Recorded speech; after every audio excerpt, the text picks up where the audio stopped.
В Мировом океане обитают несколько тысяч особей гигантского размера. Область Вселенной с темной материей подписана словом «Shell», то есть «ад». Металлический монолит высотой 12 футов исчез, оставив после себя одни загадки.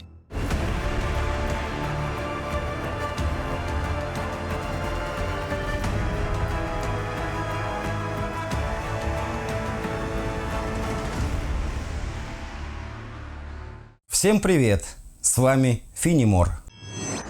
Кракены, кальмары чудовищных размеров существуют не только в мифах.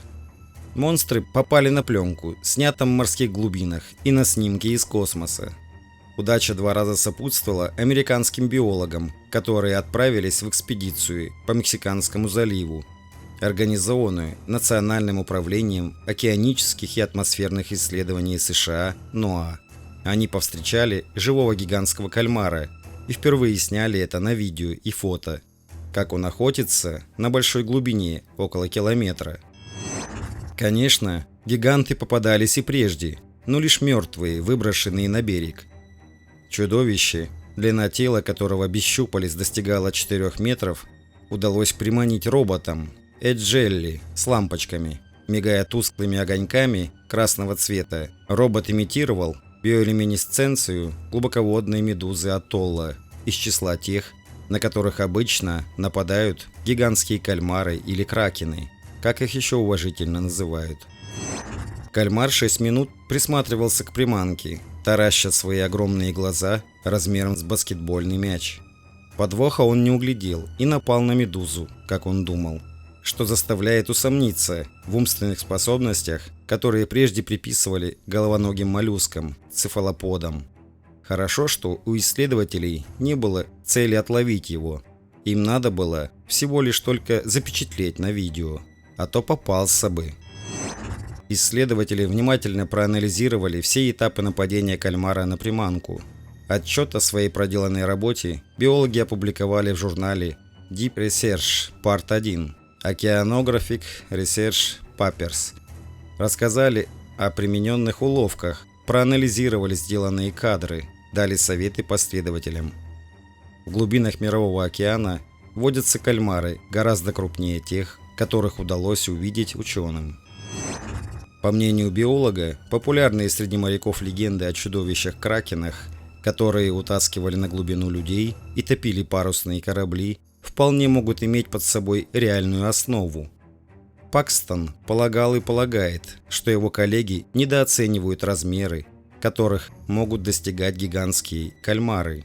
Из его статистических расчетов, основанных на находках отдельных частей тел этих головоногих моллюсков, следует: длина тел некоторых особей превышает 20 метров.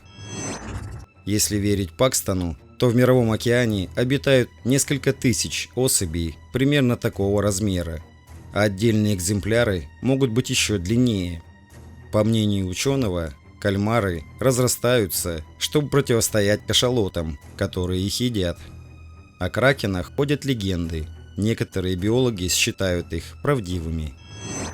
Теория Пакстона легко найдет подтверждение, так как на Google картах можно разглядеть кальмара чудовищных размеров около острова Обмана, Deception, расположенного рядом с Антарктидой. Монстр виден на снимке из космоса, на одном из тех, которые использованы для создания ресурса Google Earth.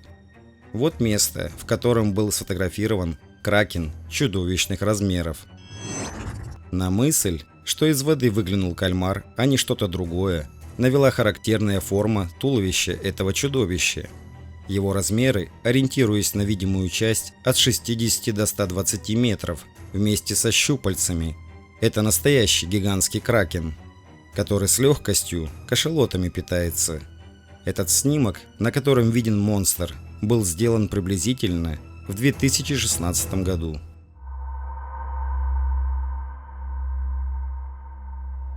Одним из активно развиваемых направлений современной физики и космологии является так называемая темная материя, состоящая из гипотетических частиц, которые решили назвать Даркина. Главным из постулируемых свойств этих частиц считается невозможность Даркина создавать компактные объекты типа черных дыр и нейтронных звезд. Считается, что, собираясь в пространстве Даркина, образуют как бы плотное и относительно компактное ядро, а вокруг нечто наподобие газового облака. Одно из таких образований находится в центре Млечного Пути и называется Стрелец А.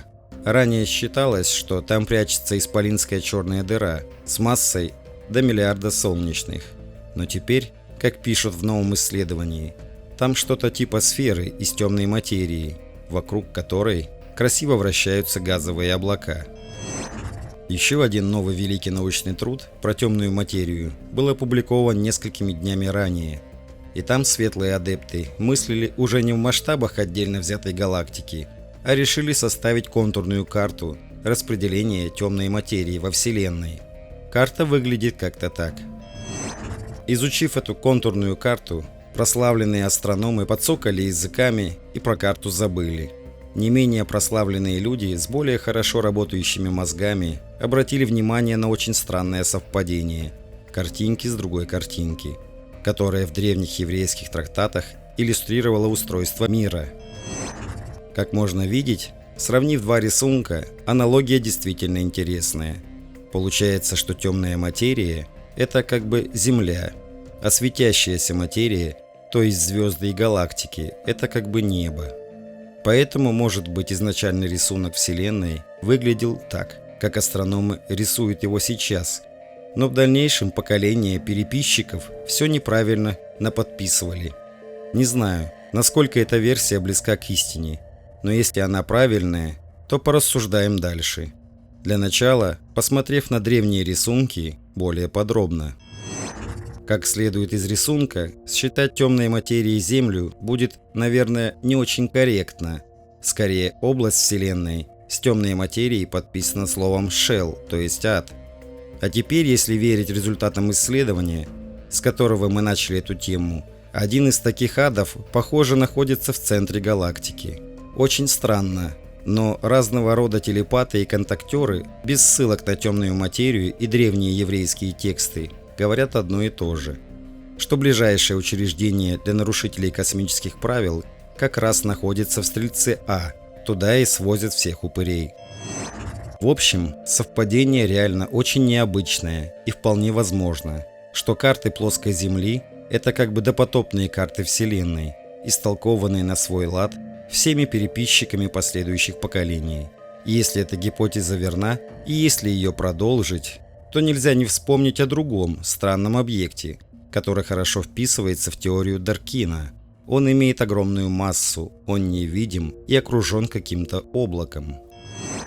Из этих соответствий вполне может быть, что Нибиру – это что-то типа Стрельца А, только поменьше. И, если Стрелец А – это как бы Shell, то есть учреждение галактического масштаба, то Нибиру – это как бы транспортное средство, которое вычищает планеты от нарушителей, скачивая их как пылесосом, а потом свозит куда-то в ад.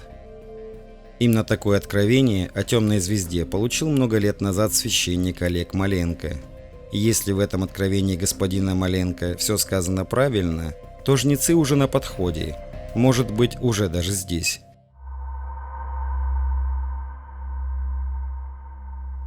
Загадка этого монолита началась тогда, когда служба охраны и рыболовства дикой природы США обнаружила массивный металлический монолит в центре Ред-Рок, штат Юта.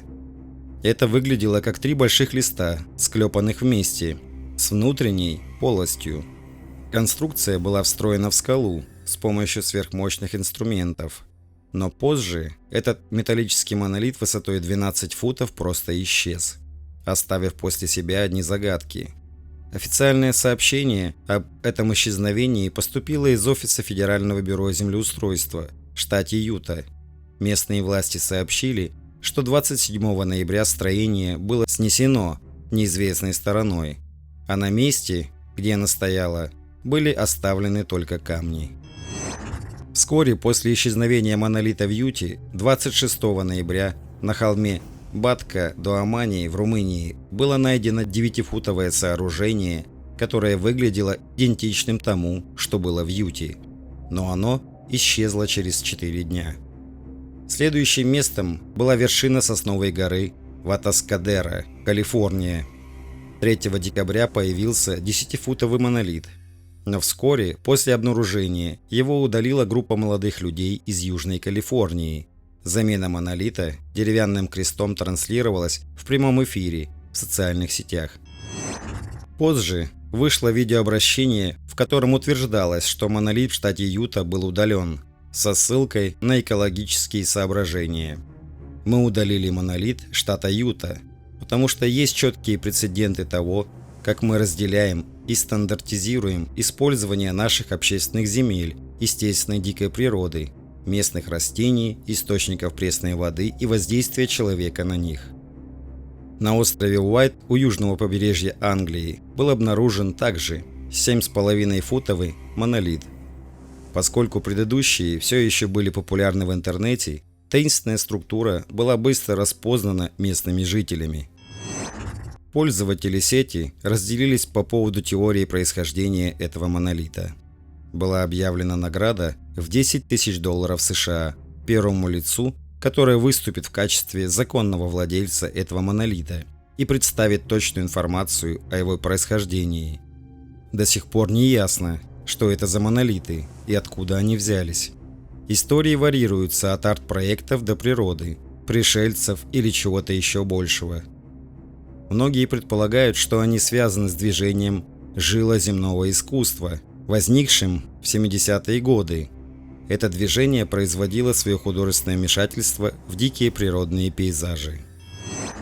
Одна из теорий состоит в том, что монолиты – это своего рода ленд-арт, вроде спиральной пристани, земляной скульптуры на берегу Большого соленого озера. Самая популярная теория заключается в том, что это артефакты, оставленные на Земле инопланетной расой. Люди стремились расшифровать шаблоны, чтобы извлечь то, что, по их мнению, было инопланетной коммуникацией.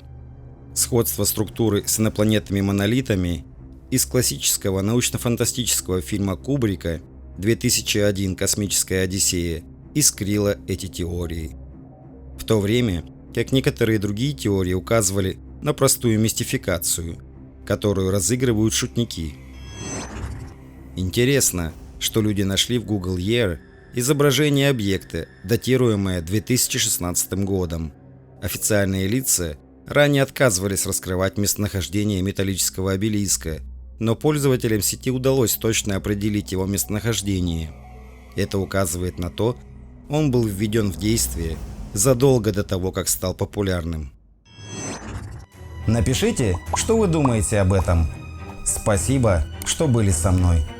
Здоровья, мира и процветания вам и вашим близким. Пока.